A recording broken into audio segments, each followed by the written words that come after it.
এতিয়া চাচোন সেই 3টা কাষ্টমাৰ বহি আছে দিয়া সেইটো বৰ্তা আমাৰ দিয়া দিয়া দিয়া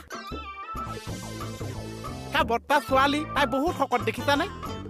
কমাই দিবা মাক দিয়া হৈছে এতিয়া বুজি পাইছা খাওক বুলি কোৱা খাওক দেই এতিয়া বুজি পাইছা পাইছো ছাৰ পাৰিম ছাৰ ধুনীয়া হৈছে ল'ৰাটোৱে এবাৰতে পাৰিছে মই তোক যেনেকে চাকৰি খাইছো তেনেকে জীৱনে মৰণে মই আছো মই তোক খুৱাম হ'ব ছাৰ একাপ চাহ মোক দিয়া একাপ তুমি খোৱা খাই পেলাই ধুনীয়াকে বাচনকেইটা ধুই থবা দেই হ'ব ছাৰ